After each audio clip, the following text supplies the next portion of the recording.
Why don't we just call it the deck?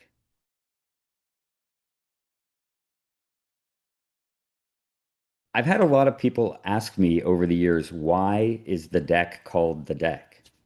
How did it earn that name? What kind of weird creation would earn such a defining and yet oddly vague superlative? It kind of actually relates in a way to my answer to a question I've been asked many, many times in my life also. What kind of music do you like? My answer was always the same thing. I like good music. And people would be like, what do you mean good music? That's totally subjective. And I said, no, it's not actually, because I trust my brain's definition of what good is in this context. And I think that principle applied from the moment that I really held and thought about magic cards for the first time. From the moment that I played my first game of Magic, I just knew that there was something unique and special about it. I had played games my whole life, from the time I was a tiny little child. I played the earliest computer and digital games that existed also. I was just an absolute gaming addict from the moment I was born. And every game that I played, I would gamify. I would go and pick it apart, often with my brother, who was 5 years younger than me. We'd pick it apart and modify it. Like Stratego, we changed. We changed Battleship. We changed the rules of Monopoly a million times. And Magic seemed to be an open-ended system. It was clearly a game that had been designed for modification in a way that no other game I had ever played had existed. I had played computer games through the 1980s that you could, if you're really, really computer savvy, you could hack into them and you could modify the numbers and stuff. And I was always fascinated with that as an idea. But mostly when you played a digital game or a board game, you were playing with whatever the designer intended. Magic was totally different. It was completely open-ended. You could be your own designer. And so I set to work on creating what I thought was good magic in the same way that I thought good music is objectively good. That meant that from the moment I started playing the game, I had the foremost goal in mind of how can I win most often? That's the rules of this game. Richard Garfield also included the idea of playing for ante. And most people concluded right away that that was a bad idea. It was a bad mechanic. It wasn't fun. It was very stressful. And the truth is that once you realize that the cards actually have intrinsic value, old school cards from that era, which were mostly black bordered when I started playing, Unlimited had just come out. Most of the cards were already kind of like had collector's patina. They already felt special. They already felt valuable. So there was so much stress around a game of Magic involving playing for ante that people couldn't really focus on having a good time anymore. It felt too awful to be losing a random card from your deck, and people basically discarded that rule almost right away. I immediately started paying attention to the games that I played, collecting data and trying to fully understand what was allowing me to win games of Magic and what was generally causing me to lose games of Magic. And that led me to becoming a very good player very rapidly. I played at the Student Center at Santa Cruz and traveled around a little bit, and I seemed to be able to beat everyone I met. It seemed like we just kind of played the game on a different level. There is an important part of this story. I had a very, very good collaborator. His name was Matt Wallace, one of the smartest people I've ever met. And he and I were originally Street Fighter II adversaries at UC Santa Cruz before Magic came out. As soon as I had my first starter deck in hand and I took it back to Santa Cruz, I said, I'm going to show this to Matt and we're going to pick it apart, just like we do Street Fighter. And we set to work on it, just iterating and iterating. Matt and I were playing these games where he played mono blue and I played this Antiquities deck. And I'm churning through my deck, generating quadratic mana. And Matt is just playing mono blue with a handful of counter spells. We didn't have mana drain yet, but he had at least one or two copies of Time Walk originally, and then eventually just one. A copy of Time Walk, a copy of Brain Geyser, a copy of Ancestral Recall, a copy of Time Twister, which we were all on the restricted list. He had the blue cards, and I had this crazy artifact mana deck, and we would bash together, and over and over again, I would lose.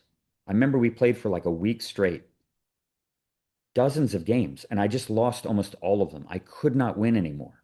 Previously, we had been pitched opponents, but as soon as Matt had taken a bunch of these blue cards and put them all in a deck together, something magical was happening. I'm like, why am I constantly losing to this deck? It's like I feel like I'm winning for a long time. I clearly have momentum. And then at some point in time, something shifts. He'd get like Sinbad out. He had multiple copies of Sinbad in the deck and Library of Leng.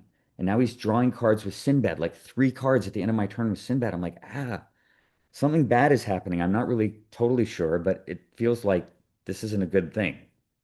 And inevitably, he'd cast uh, like an air elemental and clone it and cast a Vesuvian doppelganger and beat me to death. Usually time walking somewhere in there. And I'm like, there's something going on here. So we had a long conversation about it. We said, well, what if we just make the goal of the deck just drawing cards?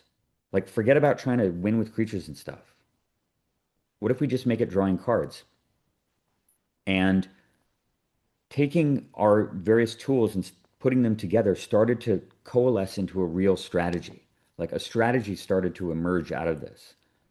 We began to take the entire restricted list of all the cards that drew cards, including Time Twister. We did not play Wheel of Fortune, but we had Brain Geyser, we had Ancestor Recall, we had Time Twister for sure, and Time Walk. I think we had one Jam Day Tome in there. We owned one Jam Day Tome, but the real key piece that we honed in on right away, as soon as this became the predominant strategy, was Library of Alexandria, which was unrestricted at the time. The deck right here, which is designed for EC rules, it's my Julie Barrow customized Mind Twist on the front there. It's the only altered card that I have. This deck has 5 Moxes, Lotus, Soul Ring, and 3 Felwar Stones in it. That's 10.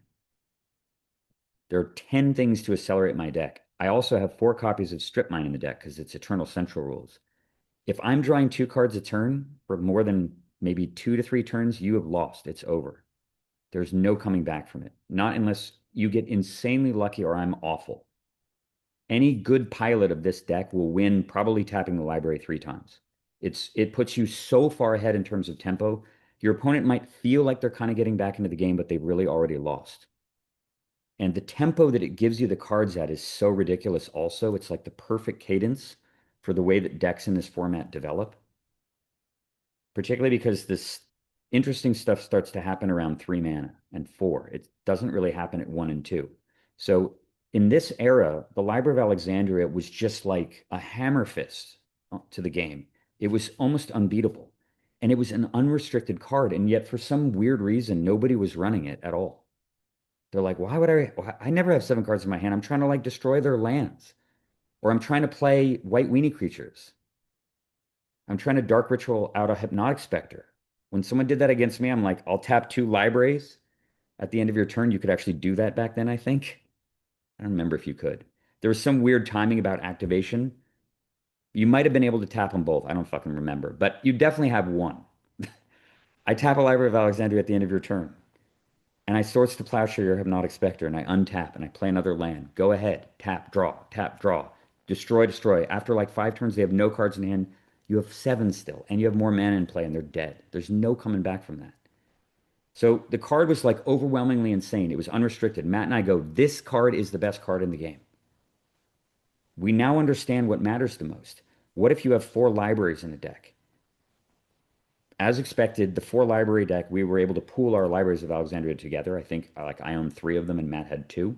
So we were able to make one deck with 4. And then we started looking around for more stuff that kind of seemed to interact in the way that the card drawing felt. Because prior to designing the deck that became called the deck, Matt and I iterated on a bunch of different interesting designs. We built a direct damage deck as a test deck, basically. Is this the best strategy?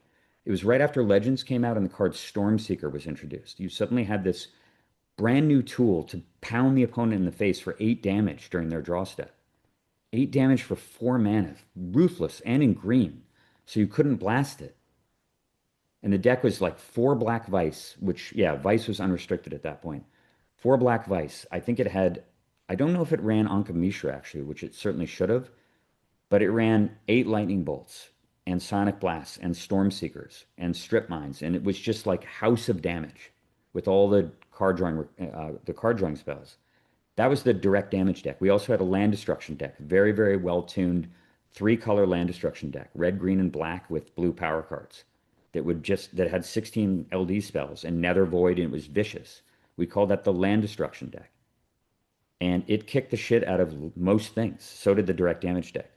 I also built this deck called the protection deck, which was like, let's just take all of the turtling components and put them in a deck, moats and COPs and stuff. Circle of Protection, the black-red one in particular, the one that blocks red and black damage. Greater Realm of Preservation is what it was called. And a few other just enchantments. What if you just build a giant fortress? Well, this deck's okay too. But the thing with the four libraries of Alexandria, that was something else. We looked around for other stuff. We found in that another strategy. And I wrote about this in that seminal article that appeared in the Duelist, I think in 95, called The Deck and the War of Card Advantage, which is an article that people apparently, I mean, I've had it quoted to me hundreds and hundreds of times over the years. It was their first insight into how to truly understand the game that they love so much, where they had been playing in their little neck of the woods for a year or two, and everybody seemed like they were good. And then they read this article, and there's a deck with no creatures in it. And they're like, how is this the best deck in the game?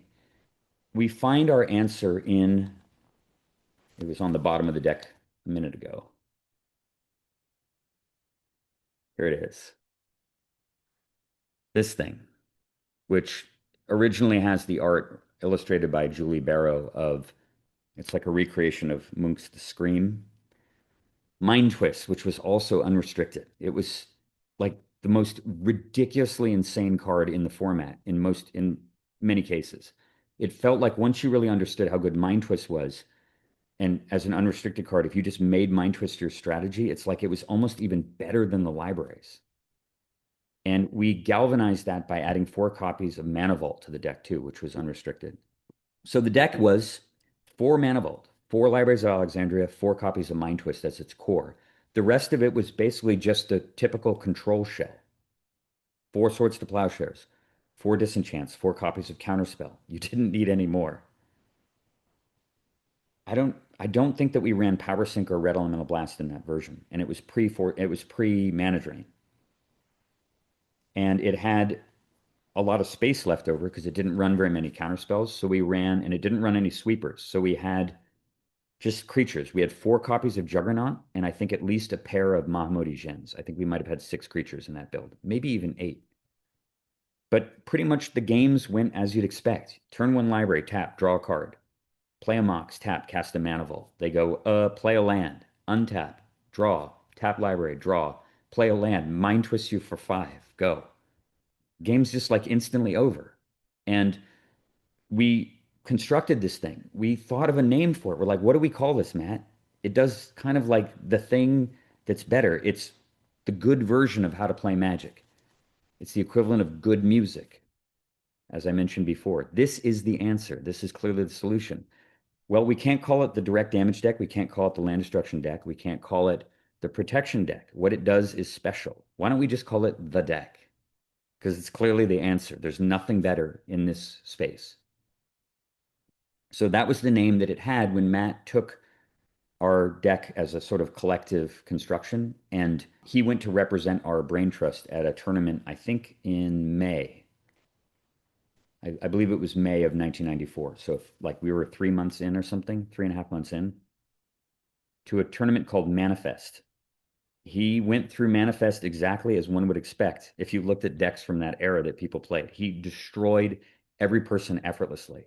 And he got all the way to the finals of the event where he played against, and I learned this years later when I heard the story told from the other side of the table from Matt's hapless victim.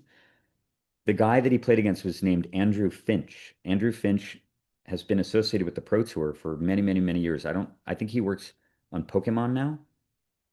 When we used to do Rochester draft and booster draft on the Pro Tour, Andrew Finch was the guy at the microphone reading out the drafts. Lay out the booster, you have 45 seconds, count it, that kind of thing.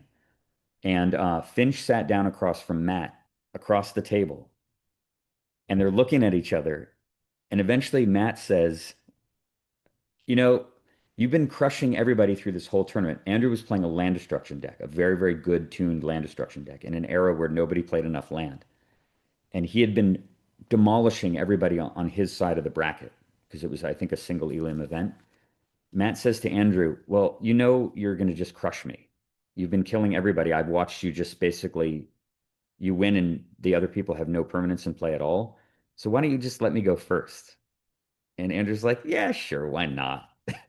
And this is before the play or draw rule was in effect. So Matt draws his eighth card, plays a land, plays a Mox, taps for a Mana Vault, plays another Mox, plays a Black Lotus, and mind twists Andrew for like his in either his entire, and I don't know the exact sequence, but according to what Matt relayed to me very excitedly after the event, it was mind twist for I think five on turn one. Mind twist for five on turn one. Andrew draws a card and just says go. It's not, he can't do anything. Matt untaps and plays a Juggernaut, and it goes the distance, obviously. Game two, Andrew goes first, and he destroys every land that Matt plays for like the first five or six turns, and then the game's over.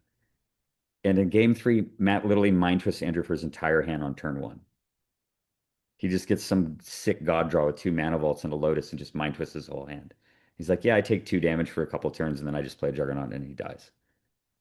And he came back from that event and we're like, we're debriefing about it. You know, what did we learn about this? Well, we learned that this interaction of cards is totally comically degenerate and there's no way it's going to last. And lo and behold, US Nationals happened right afterward within a very short span of time as a consequence of a guy named Bo Bell winning US Nationals that year with a Mind Twist deck. The card was restricted, as was Library of Alexandria right around that time. So this marked a huge sort of shift in the evolution of this strategy because now I actually had to pivot from obviously just degenerate, unrestricted abuse into something that was deterministic and repeatable, which meant that I had to focus a lot less on peaks and valleys and much more on sort of flat efficiency. What can accomplish the same things that Mind Twist and Library of Alexandria do, but amongst cards that are legal and which essentially means that they're unrestricted in the format, you know, that you can build a strategy around them. And I remember sitting there looking at my binder, just flipping through my binder and thinking, just thinking about what would replace this effect. And, you know, in retrospect, it seems super obvious, but I was actually, the idea was sort of sparked by a player who, in my opinion, is one of the most important people in the history of Magic, who has never received any acknowledgement or heralding at all. As best as I know, nobody knows about him. His name was Ray Knowles, Knowles. I have no idea what Ray Knowles is doing now, but I'm sure he was very successful at whatever he decided to do. But Ray figured out a bunch of key pieces in how to build control decks before anyone else did, in my estimation. He was the first person to truly understand how good strip mine was. And he also understood this idea that I think I later came to call the rule of four. The idea being that four mana is like this weird tipping point, at least in Magic, in terms of how it was constructed back then. That accelerating your deck to four mana is just massively increases your odds of winning the game. It was sort of like a very early concept of what mana curve is today, but you did it with a card set that wasn't designed around curve at all. So Ray built his decks around this four mana point. It's like even though Serra Angel was better than Phantasmal Forces, you ran Phantasmal Forces instead because you got four damage at four mana, and five was just so much harder to get to, particularly in a four strip mine environment. And a card that Ray ran in his sideboard that I had watched him use against other people in tournaments was Disrupting Scepter. I watched Ray just rip people apart with it. Disrupting Scepter was a complete, like, non-existent card in any strategy that anyone cared about at all. People would look at it and be like, what the fuck? Six mana to make them discard a card of their choice? That is beyond awful. What if they have no cards in hand? Or what if they have seven cards in hand, they just throw away stupid land? Now you're tapping three mana over and over and over again to make them discard a land. None of that matters. You know, we're busy casting creatures and destroying lands. Ray ran Disrupting Scepter, and I was really impressed by how well it performed. I paid attention to it. So I'm sitting there looking through my binder. And I'm like, well, I've got some Disrupting Scepters here. I'm going to put a couple of them into the deck to replace the Mind Twist. Let's see what happens. And I knew that two felt like about the right number. Three felt excessive. It's like, first of all, they don't compound in the same way that Jam Day Tomes do, generally because you only need one scepter to do the job of 50. Whereas, if you can run three tomes, that's a lot better. So that limited the number. When I looked at card draw, though, Jam Day Tome actually did not really have a place in the deck at that stage. The reason is because the game was way, way, way, way less proactive because Legends had come out. And once Legends comes out, what do you have? You have this brand new thing in the water, the shark, great white shark. This thing. That's exactly what that card is. It's like, I have 2 mana, dude. Do you do anything? Oh, you cast the Serendib on turn 3? That was a bad move. Untapped Amnesia. Good game, bro. You have 1 land left in your hand. The card was just so unbelievably insane for the already dominant control strategy that existed. So in that environment, you can't really play Jam Day Tome. There's no opportunity to play it. How much mana do you need to have in play before you can safely play a Jam Day Tome against an opponent with 6 untapped blue mana and 7 cards in their hand? How exactly do you play a Jam Day Tome there? You're like, I don't know, I think I'm fine, right? I've got 2 extra mana here on the side, or maybe even 4. I'll play my tome. They go, okay, cool. At the end of your turn, I'm going to disenchant your Jam Day Tome. What do you do now? Do you tap out and draw a card? No, you just let it die. You're just throwing it to the wolves, and now you're super fucking vulnerable because that strip mine that they had sitting in play there gets another one from their hand. Now 2 of your untapped blue go away, and they go Mind Twist you for 5 with 2 mana untapped, and you're like, oh my God, I have 3 counters in my hand and I'm dead. There's no opportunity to play a Jam Day Tome in that environment safely. Mana drain is way too insane. And in that environment, that situation, the opponent didn't even have mana drain. They just had a disenchant, and you're still dead. So Jam Day Tome in modern old school is so unbelievably insanely powerful because there's no mana drain. You just don't have to worry about it in the same way. There's only one copy. So you can just run a Jam Day Tome out against somebody. And yeah, they counter it sometimes. But unless they have a tiny range of comeback, unless they have a tiny range, including obviously Mind Twist or a few other cards, you're usually fine. They just play a land and say go again. So you can run out multiple tomes over and over and over again, which is how modern old school decks work. And they don't use Scepter.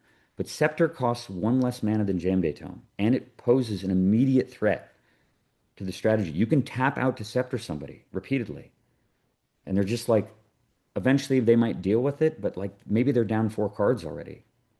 The card was just so gnarly. And on top of that, it allowed me to strip creatures out of the deck because the original deck had a whole bunch of finishers. It just didn't have room for anything else. I mean, sorry, it had too much room to add other effects in because all the stuff in Legends and so on hadn't been printed yet.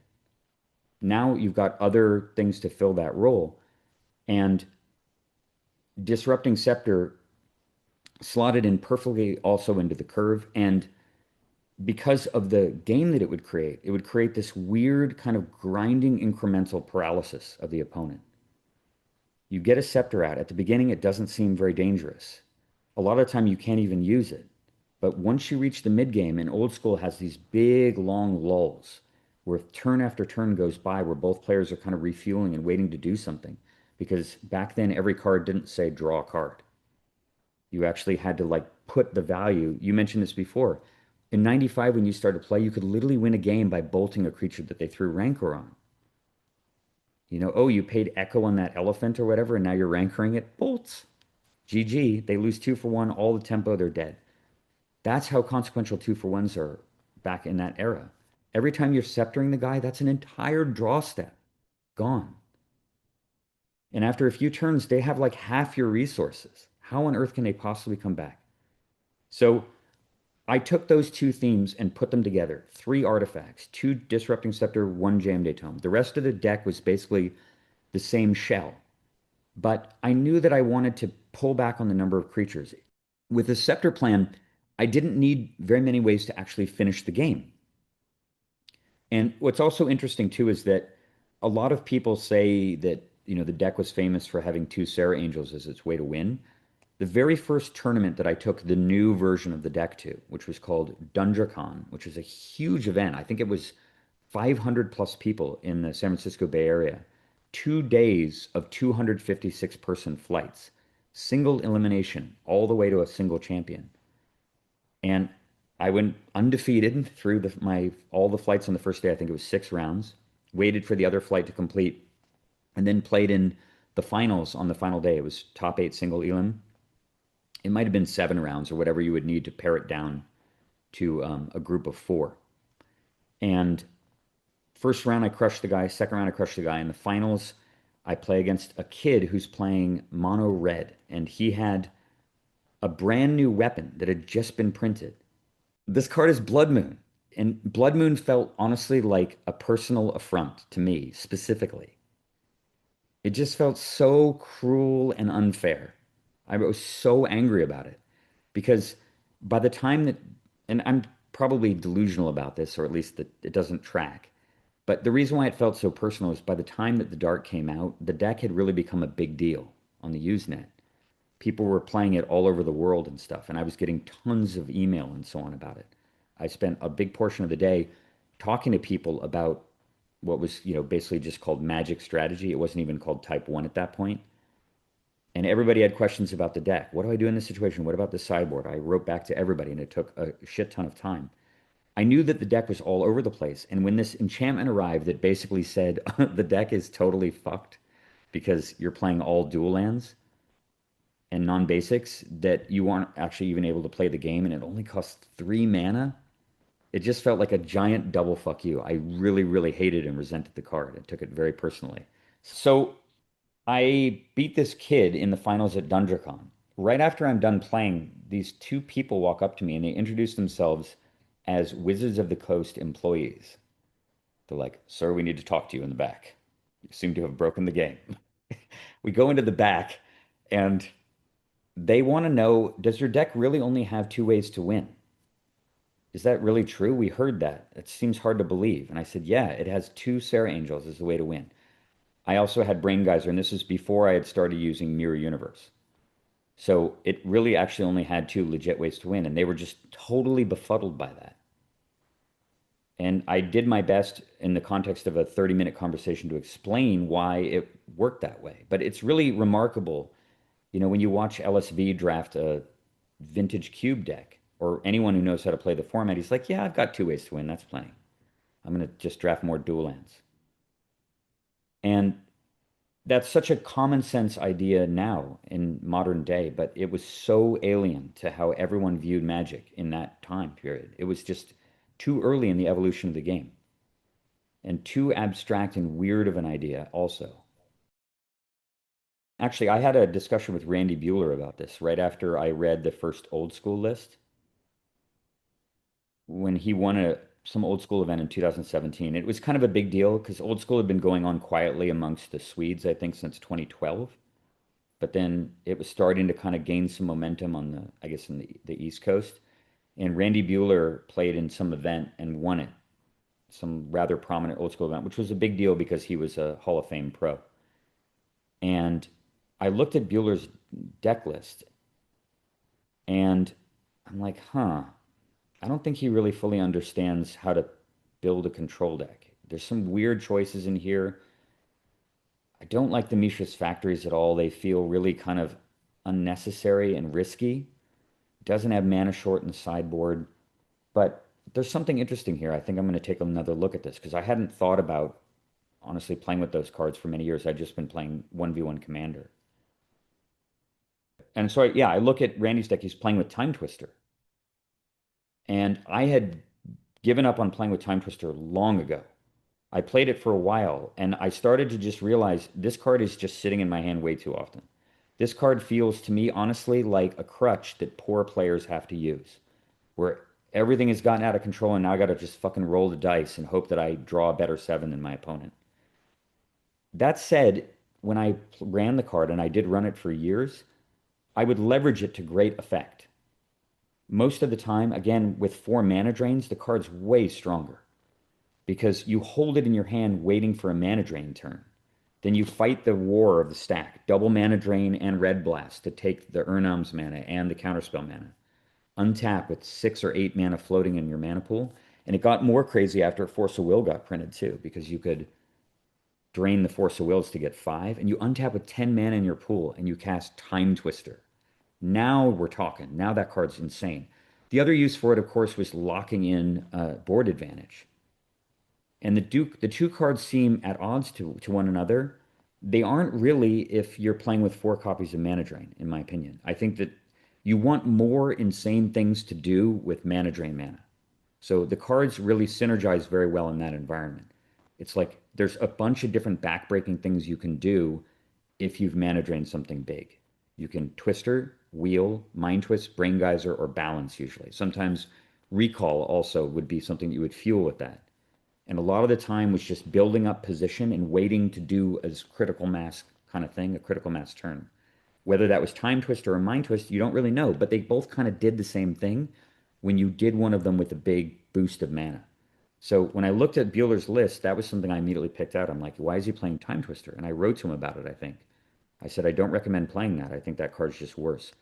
That said, Randy had figured out the format way better than I had, because the first year or so that I screwed around with it, I was trying to build decks that had no factories in them. I was insisting that that was wrong, because it was definitely wrong back in the earlier era. And I was totally wrong about that because, well, for 2 reasons. One, not in my favor. I did not appreciate just how different the format felt without 4 mana drains and how much more proactive it was and how less you're punished for not hitting blue, blue, blue, blue, blue, blue, blue forever. There's lots of room to play colorless lands. And in fact, when I play old school, I often am like, turn 1, factory, turn 2, strip mine, turn 3, strip mine. That's like my opening a lot of the time. It's like, what are they going to do? I have nothing to counter. I want to save my blue lands for later for when all the strip mines are gone, and then I can actually play the good lands. So that's totally incongruous with the old style where you had to just play like 20 blue mana sources or whatever. You needed to have a million blue lands in play so you could win a counter war over a lethal mana drain fueled whatever. So I believe that I'm right about the Time Twister thing. I don't run Time Twister in the deck to this day. Mind Twist, totally different story. Mind Twist is a cornerstone of the strategy. And there is a huge mechanical difference between 2025 or whatever, 2017 Mishra's Factory and 1995 Factory. A difference not only that had a huge impact on constructed play with the way Mishra's Factory worked, but also had massive effect on the Pro Tour in 96. In modern day, the Mishra's Factory can deal damage when it's tapped. And the difference, this is the best anecdote. If you want a soundbite, I'll explain this to you. I have a very good mechanical analogy that anyone who's played old school or some adjacent format will relate to. Imagine we're playing in 1995, and I have a single copy of Mishra's Factory in play, and my opponent has started the game with land, with Taiga, Ruby, double Curd Ape. And I play Factory, and they go attack for 4, land, Curd Ape. And I play a land, and I say, go ahead. Let's assume for a second that the player with the 3 Curd Apes has no removal in hand, no lightning bolts, no strip mines. How much damage from that point onward in 1995 is the guy with the 3 Curd Apes dealing with his 3/2/3s? Or a turn. You're getting hit by a fucking Urnam every turn. How long can you survive that onslaught? 2 turns, you're dead, for sure. In 2025, how much damage do you take? Or how much damage are you dealing with your apes? The answer is 0. It's not, you're not doing that. You're not sending, no chance. You're just going, no, I'm going to draw a lightning bolt next turn or a strip mine. It's inevitable. I draw nothing. I draw nothing. I draw an Urnam. I draw another land. I draw another Urnam. I'm like, what the fuck's going on? 6 turns have gone by and those apes are still just staring at one factory. One Mishra's Factory has mitigated like 30 points of damage or something. That's the difference. It's so ridiculous mechanically. The card is so incredibly powerful and oppressive that I am a strong advocate for restricting it in old school. Why aren't people doing that?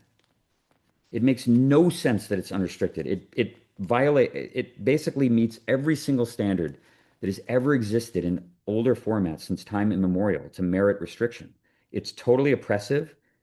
It's extremely unfun. It's totally linear. And most importantly, everybody feels obligated to play four copies, regardless of what their strategy is. It's totally insane.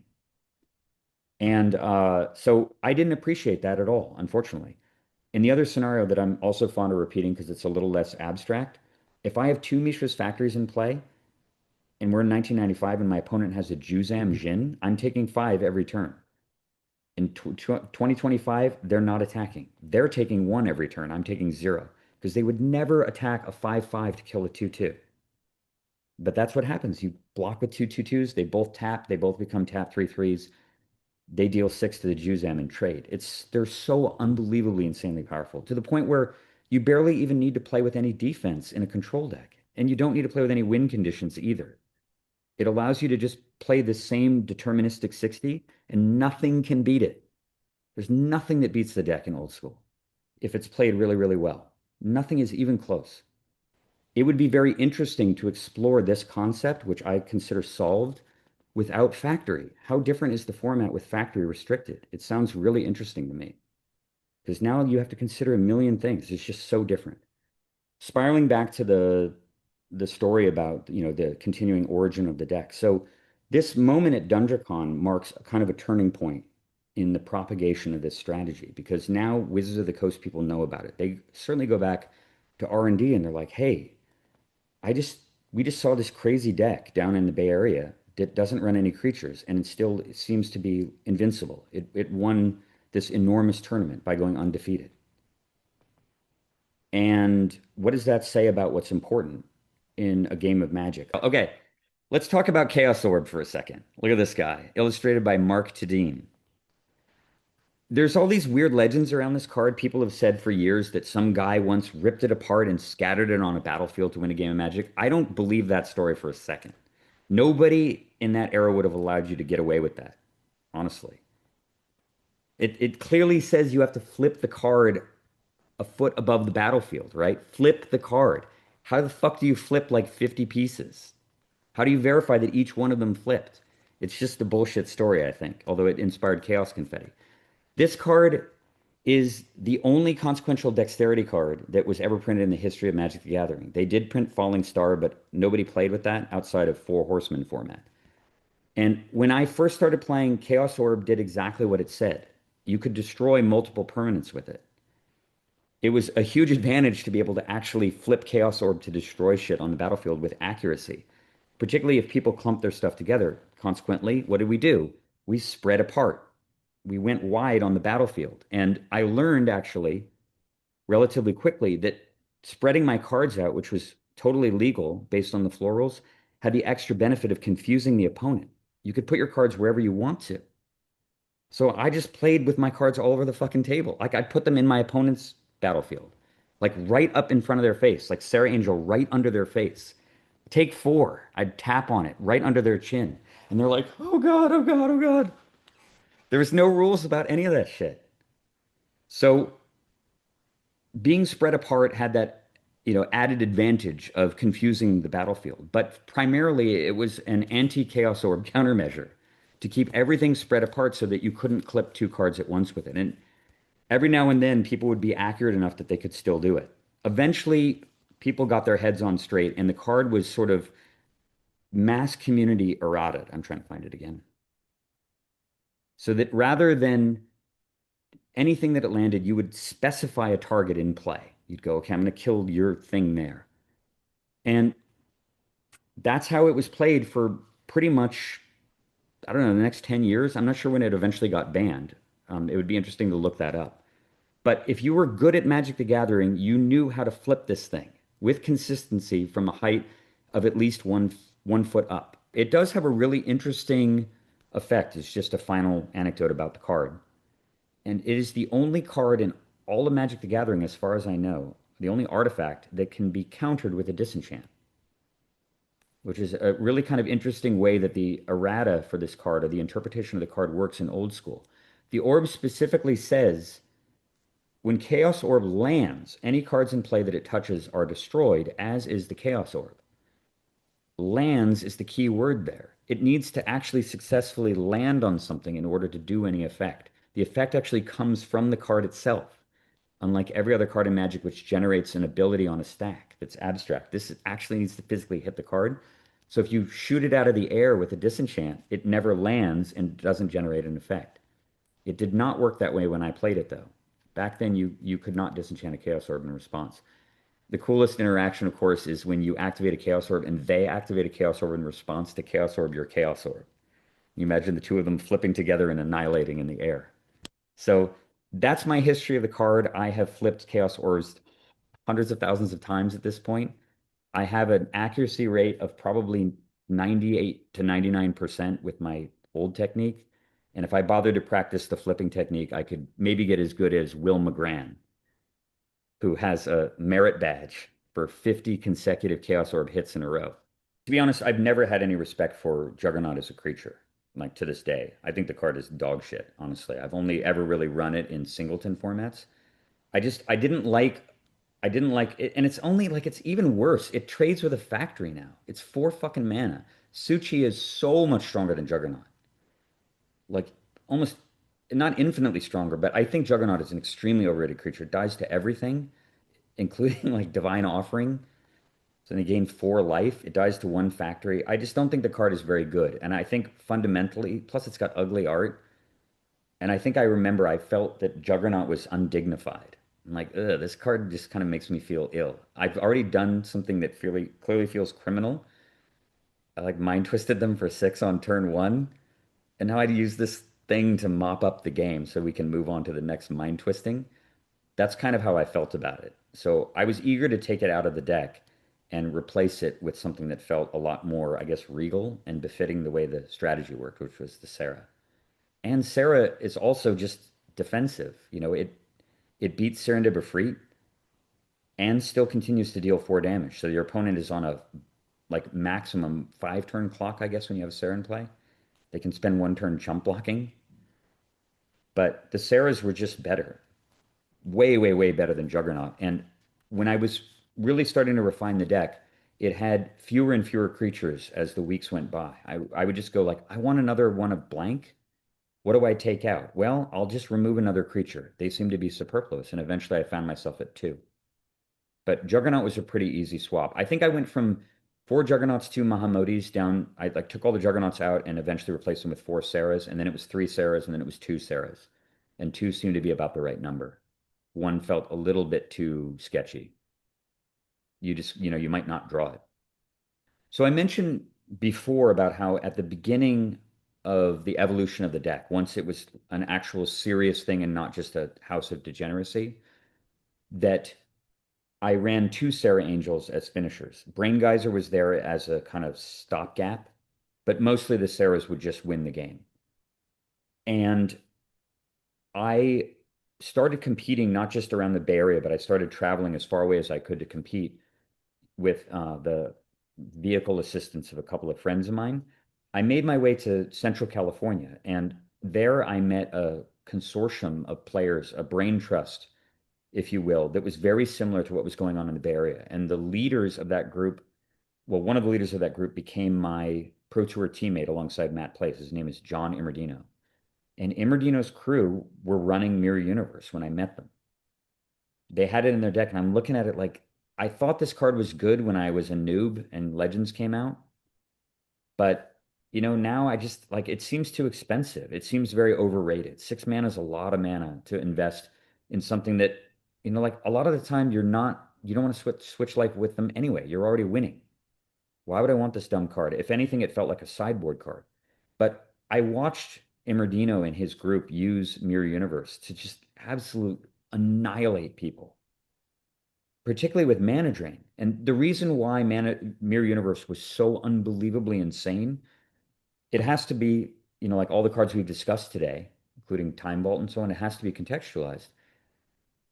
When Mirror Universe started to show up in decks, it was printed in August of 1994. Mana burn existed, and more importantly, a keystone rule of how Mike Long's Cadaverous Bloom deck worked, you did not die until the end of a phase. You could actually be at 0 or negative life during a phase and it didn't end the game. which was, weird and non-intuitive. So Mirror Universe could exploit that rule. There was an additional rule that was also crazy.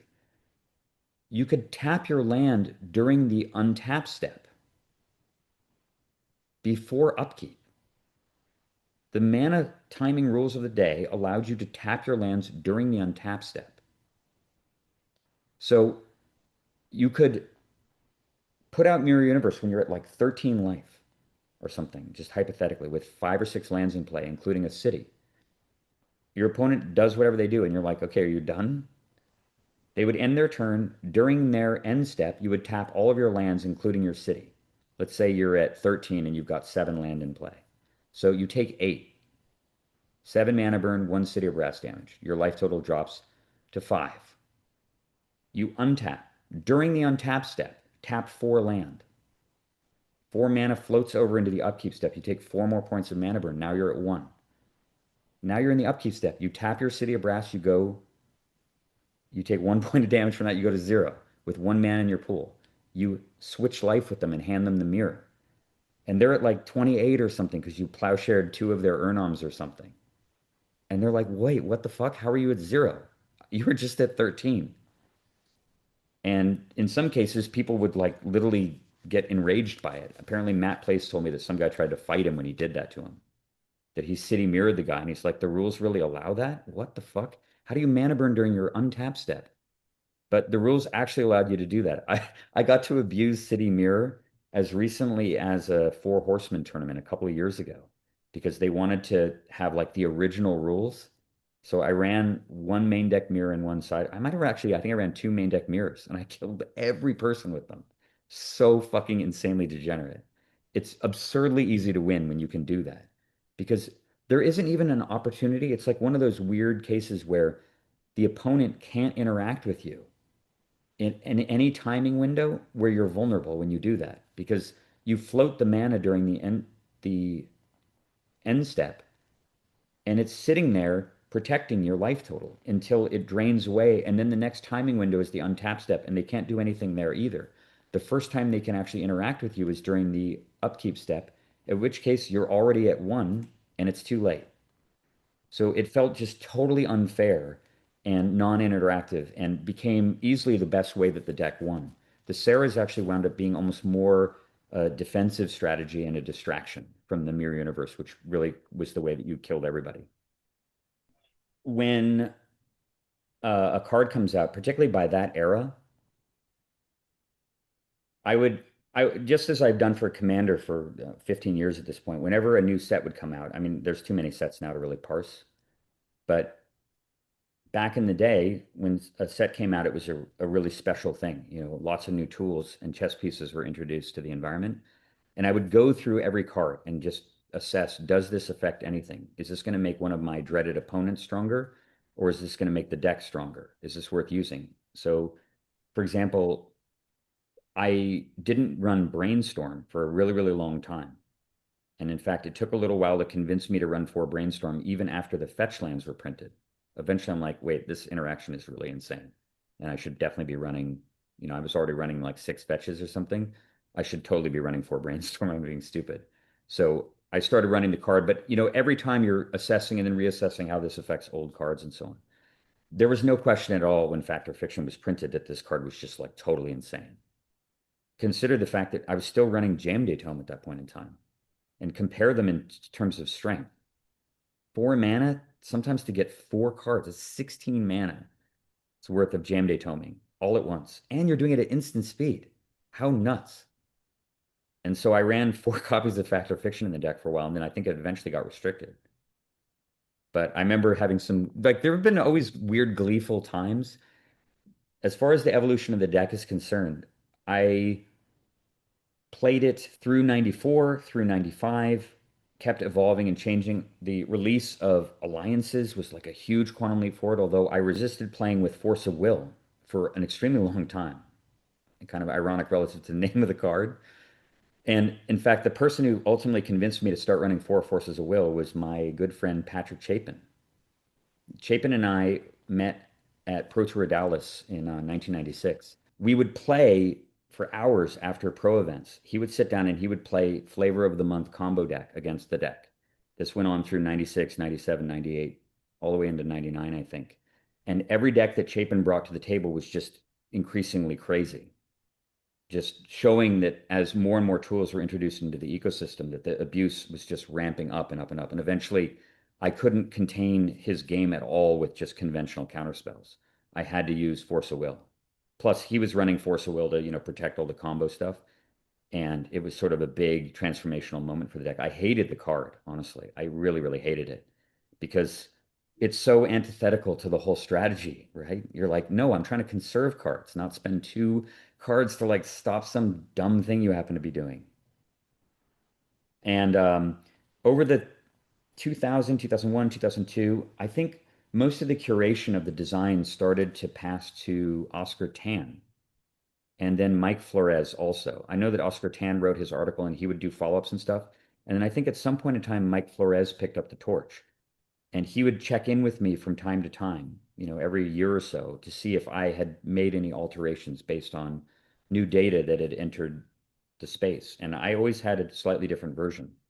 I played a creatureless version of it at the, yeah, it was the first Duelist Invitational, the one that was held in Hong Kong in 1996. There was a Type 1 portion of that tournament.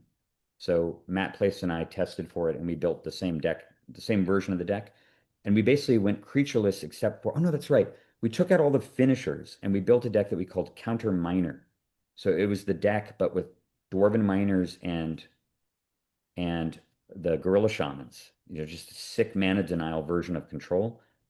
And the deck like was reasonably effective, but it wasn't nearly as fun to play. And I think by the time that I played at Pro Tour Dallas, I played a version of the deck also where I played against and beat Mike Long, incidentally. We played at that event. I did not like how it felt. It did not feel like it had that same magic, and it didn't really get good again. I guess Morphling showed up with Urza's Saga. That was a big turning point in the deck too. When Morphling got printed, it's kind of like, holy shit, this creature is kind of perfectly fine-tuned for the deck. It also got me to move away from using Moat. I think I switched to an Abyss strategy once I was using Morphling because Abyss was just powerful. I couldn't use the Abyss when I was running Serra's, but Abyss is just a better card than Moat in almost all circumstances. So I would run Morphling and Moat for a good while. The mirror stayed in there until the rules changed, and I think it was the change of sixth edition rules or whatever that removed the dying at the end of the phase thing. So mirror disappeared. And for a while, the finishers in the deck were basically two Gorilla Shamans, one Morphling, and I think a Fireball and a Brain Geyser. I played that all through the early 2000s. So every version that Mike Flores or Oscar Tan published had that composition. And then by like 2006, 2007, I don't know, I was kind of like really getting involved with Path of Exile at that point, really working on the game a lot, thinking about it all the time. And I wasn't really focused on Magic as much anymore. And so I didn't stop playing for that period of time, but I definitely took a hiatus of sorts for about 5 or 6 years. And I know that in that time, like the vintage scene really started to get big. That's when Menendian became Vintage World Champion and became a thought leader in the space. And I kind of missed all that. He and I never overlapped. And then I didn't really start thinking about Magic again until about 12, 13 years ago when I started playing singleton formats online. And then that segued into playing Commander. But Commander 1v1 using the multiplayer ban list and always playing on Magic Online, although, I do have physical decks. But I've always, this thing is part of my legacy for sure. Most of the cards in this pile right here, I'll fan them for the camera. A good solid portion of these, although not all of them, since I didn't run factories until recently. These are part of that legacy. Every one of these cards has been around the world a million times.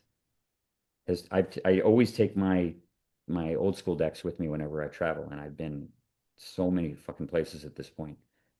And every one of these cards has so many countless stories, that I could spend hours talking about. Every single one of them has had some kind of crazy coincidental arrival.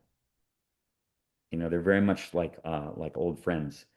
from just years and years and years of being shuffled. I have played this deck, I couldn't even begin to estimate, 20,000 hours or something. I know it better than anything that I know in the world, probably. And to this day, it's still fun to just take the cards out and goldfish and, kind of play around with memory.